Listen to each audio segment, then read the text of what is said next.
Hello everyone. तो जैसे कि आप लोगों को पता है कि आज जो नीट का रिजल्ट है वो अनाउंस हो चुका है। आज 1 बजे के समथिंग कुछ ये रिजल्ट अनाउंस हो गया था। उसके बाद में नीट का रिजल्ट अनाउंस होने के बाद क्या हुआ है कि आप लोगों को पता है कि फ्रॉम 2022 मतलब फ्रॉम 2022 ये हो गया है कि एमएनएस का जो एग्जाम होता है वो नीट के थ्रू होता है। मतलब जितने आपके मार्क्स आएंगे नीट में उस बेसिस पे वो कुछ बच्चों को सिलेक्ट करते हैं, कुछ भी नहीं करते हैं। उनका वो क्लियर है कि वो कुछ 3000 समथिंग कुछ बच्चों को सिलेक्ट करेंगे। ये बच्चे वो होंगे जो एमएनएस का एप्लीकेशन फॉर्म फिल करेंगे और जिनके सबसे ज्यादा मार्क्स होंगे उन 3000 बच्चों को वो शॉर्टलिस्ट कर लेते हैं। ठीक है, तो इस वीडियो में जो हम बात करेंगे वो बात करेंगे कि आपको शॉर्टलिस्टिंग के लिए कितने मार्क्स चाहिए। Okay, so let's just discuss this. हाँ, तो अब ये डिस्कस करते हैं कि कट ऑफ मार्क्स कितने होने चाहिए। तो कट ऑफ मार्क्स जो नीट 2025 के लिए चाहिए वो चाहिए, हम इसको कैटेगरी वाइज डिस्कस करेंगे कि जनरल के लिए कितने चाहिए, ओबीसी के लिए कितने चाहिए, ईडब्ल्यूएस के लिए कितने चाहिए, एससी एसटी के लिए कितने चाहिए और एनसीसी के सी कैंडिडेट्स के लिए कितने चाहिए। इसमें कट ऑफ मार्क्स को डिस्कस करने के साथ साथ हम एक चीज को और डिस्कस करेंगे कि हम इसमें ये देखेंगे कि सारे बच्चे एमएनएस का एप्लीकेशन फॉर्म नहीं फिल कर सकते। जो ये था ना कि जिसने सारे बच्चे एमएनएस का एप्लीकेशन फॉर्म फिल नहीं कर सकते, मतलब जो ये था ना कि बोलते हैं लोग कि जिसने नीट का एग्जाम दिया है वो ये एप्लीकेशन फॉर्म फिल कर सकते हैं।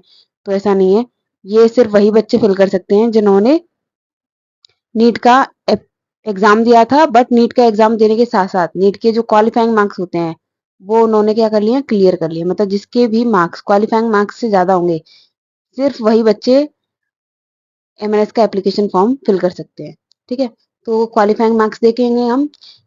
तो इसमें दो चीजें डिस्कस कर लेते हैं। पहले हम डिस्कस करेंगे कि क्वालिफाइंग मार्क्स कितने हैं, कि मतलब कौन कौन ये फॉर्म को फिल कर सकता है। बाकी के हम जो कट ऑफ मार्क्स हैं वो बाद में डिस्कस करेंगे।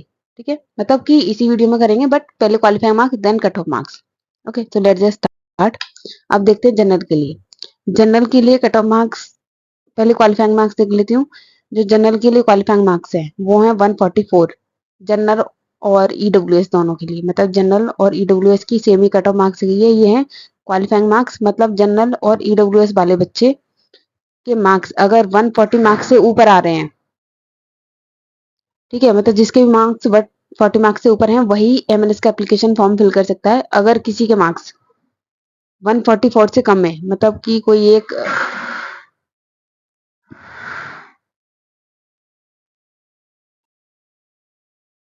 मतलब मान लो कोई एक्स स्टूडेंट है, ठीक है, उसके जो मार्क्स हैं वो, मतलब कोई एक्स स्टूडेंट है उसके जो मार्क्स हैं वो 144 मार्क्स से कम है। ठीक है, तो ये जो कैंडिडेट है ना एमएनएस का एप्लीकेशन फॉर्म नहीं फिल कर पाएगा। शॉर्ट लिस्टिंग तो मतलब बात ही नहीं बनती। जब आप एप्लीकेशन फॉर्म फिल नहीं कर सकते हो मतलब शॉर्ट लिस्ट होना तो खत्म है फिर। ठीक है, उसके चांस तो बिल्कुल नेग्लिजिबल हो जाते हैं। नेग्लिजिबल का वो तो नेग्लिजिबल क्या, वो तो खत्म। ठीक है, तो ये हो गया जनरल के लिए। अब हम बात करेंगे कि जनरल ईडब्ल्यूएस का हो गया ये। अब हम बात करेंगे कि आपको ओबीसी के लिए कितने चाहिए। तो ओबीसी के जो क्वालिफाइंग मार्क्स हैं वो है 113। ठीक है, मतलब अगर कोई ओबीसी का कैंडिडेट है और उसके मार्क्स 113 मार्क्स से कम है then he is not eligible to fill the MNS application form. MNS 2025 का application form he can't fill this form. मतलब इसमें हम पहले बात कर रहे हैं कि कौन फॉर्म को फिल कर सकता है। Shortlisting we are going to discuss it in later, but अभी इसमें हम ये देख रहे हैं कि कौन फॉर्म को फिल कर सकता है। तो फिल वही बच्चे कर सकते हैं जिनके मार्क्स क्वालिफाइंग मार्क्स से ज्यादा हैं। और वो क्वालिफाइंग मार्क्स आप कैटेगरी वाइज देख लो। जनरल के लिए ईडब्ल्यूएस के लिए 144 है, ओबीसी के लिए वो 113 है। ठीक है, अब हम बात करते हैं कि एस सी एस टी के लिए कितने हैं। मतलब एस सी एस टी अगर कोई candidate S C S T category, मतलब अगर कोई candidate S C S T category में है तो वो उसमें के कितने मार्क्स होने चाहिए जिससे वो एप्लीकेशन फॉर्म को फिल कर ले। तो उसके भी 113 मार्क्स होने चाहिए। मतलब अगर किसी कोई एस सी एस टी का कैंडिडेट है अगर उसके मार्क्स 113 से कम है, मतलब कोई वाई कैंडिडेट ले लो जिसके मार्क्स हैं जो 113 से कम है, तो ये जो वाई कैंडिडेट है ना can't fill the MNS application form, can't fill MNS application form. ठीक है, ये हो गया इसका। ओके, तो जिसके भी मार्क्स क्वालिफाइंग मार्क्स से ज्यादा है S C S T category में, he can only fill the MNS का एप्लीकेशन फॉर्म। ओके, अभी हम मैं बार बार रिपीट कर रही हूँ कि ये जो मैंने बोला है जितने भी मार्क्स डिस्कस करे हैं वो मैंने ये बताया कि who can fill the MNS का एप्लीकेशन फॉर्म। यहाँ मैं क्लियरली लिख देती हूँ, who can fill MNS application form. मतलब अगर इससे कम किसी के मार्क्स हैं, ठीक है, अगर वो एप्लीकेशन फॉर्म फिल करने की कोशिश करेगा तो उसका एप्लीकेशन फॉर्म रिजेक्ट हो जाएगा। जैसे क्योंकि एमएनएस का जब एप्लीकेशन फॉर्म हम भरते हैं ना, तो उसमें क्या होता है कि आपका जो नीट का स्कोर कार्ड होता है वो उसमें इंसर्ट किया जाता है, मतलब उसको अपलोड किया जाता है। ठीक है, तो जैसे ही आप अपलोड करोगे आपके मार्क्स क्वालिफाइंग मार्क्स से कम होंगे तो आपका जो फॉर्म का जो होता है ना, अगर भर भी जाएगा तो उसको रिजेक्ट कर दिया जाएगा, बाद में फॉर्म रिजेक्शन में जाता है वो। ओके, अब आते हैं कि एनसीसी का जो सी कैंडिडेट्स होते हैं, as all of you know कि एमएनएस के अंदर एनसीसी के लिए रिजर्वेशन है, एससी एसटी के लिए भी रिजर्वेशन है। ठीक है, तो एससी एसटी का रिजर्वेशन लेकिन ये लागू कब होता है, जब आप फैन मेरिट लिस्ट को बनाते हैं ना, तब होता है। अभी एज ऑफ नाउ अगर आप एनसीसी के कैंडिडेट हैं बट आपकी कोई एक पर्टिकुलरली कैटेगरी होगी, मतलब अगर आप जनरल से हैं तब आपने एनसीसी कर रखी है, या फिर आप ईडब्ल्यू से हैं, ईडब्ल्यूएस से हैं तब आपने एनसीसी कर रखी है, या फिर आप ओबीसी से हैं तब आपने एनसीसी कर रखी है। तो मतलब आपकी वो एक कैटेगरी होगी ना कि उस कैटेगरी के आपके हो, बट आपने फिर भी एनसीसी कर रखी है, तो उसका भी आप कैसे देखोगे। मतलब अगर कोई बच्चा जिसने एनसीसी कर रखी है वो जनरल का है या और ईडब्ल्यूएस का है, ठीक है, तो उसके लिए जो क्वालिफाइंग मार्क्स हो गए कि इतने मार्क्स पे वो एमएनएस का एप्लीकेशन फॉर्म फिल कर सकता है, वो है 144। ठीक है, वैसे ही अगर कोई बच्चा ओबीसी का है या फिर एससी एसटी का है, ठीक है, तो उसके लिए जो, और उसने एनसीसी कर रखी है तो उसके लिए क्वालिफाइंग मार्क्स कितने हैं, 113। तो एनसीसी के सी कैंडिडेट्स के लिए भी डिफरेंट डिफरेंट क्वालिफाइंग मार्क्स हैं बेस्ड ऑन देयर कैटेगरी, कि वो जनरल के हैं, ईडब्ल्यूएस के हैं, ओबीसी के हैं, एससी के हैं या फिर एसटी के हैं। ठीक है, तो ये सारी चीजें होंगी क्लियर। ये तो हो गया कि कौन एमएनएस का एप्लीकेशन फॉर्म फिल कर सकता है। ओके, तो ये यही बच्चे एमएनएस का एप्लीकेशन फॉर्म फिल कर सकते हैं। ये मैंने देखो लास्ट 3 इयर्स का डाटा है, 2023, 2024, 2025। तो जो 2023 था उसके लिए जनरल के लिए कितने थे, वन, अगर किसी के 137 मार्क्स थे तो वो फिल कर सकता था, ओबीसी में वो 107 था, एससी एसटी में वो भी 107 ही था।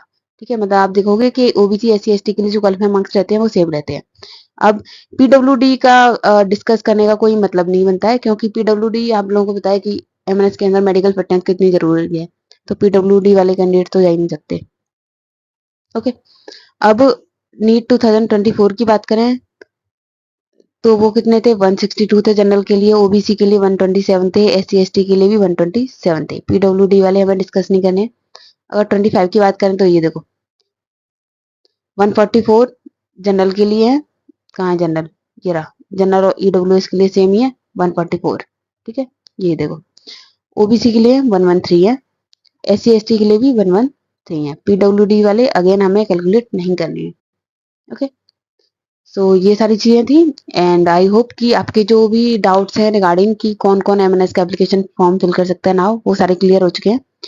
सो इस वीडियो में इतना ही करते हैं, क्योंकि ऑलरेडी ये इतनी 7-8 मिनट की वीडियो हो चुकी है।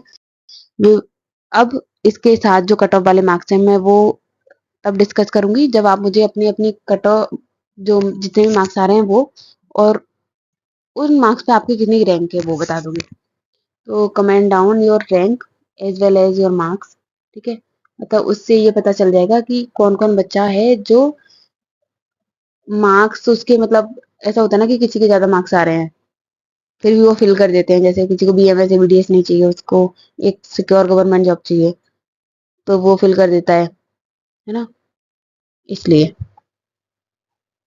तो ये सारी चीजें हो गई, तो अब अपने मार्क्स और रैंक मुझे कमेंट बता दो। अगला जो डाउट सेशन होगा जो मैं सुबह मॉर्निंग में जिसको अपलोड कर दूंगी, मतलब जैसे मैंने कट ऑफ का वीडियो बना लिया है, ठीक है, अभी उसमें जो मुझे मॉडिफिकेशन करने पड़े, जैसे मैं आपके कमेंट पढ़ूंगी उसमें जो मॉडिफाइड मुझे करना पड़ा ऊपर नीचे 5-10 नंबर का, तो वो आपके मार्क्स के ऊपर ही हो सकता है कि कितने बच्चे हैं जो इंटरेस्टेड हैं एमएनएस का एप्लीकेशन फॉर्म फिल करने के लिए या फिर एमएनएस में जाने के लिए। उन्हीं बच्चों के बेसिस पर जो एमएनएस की कट ऑफ होती है वो डिसाइड होती है।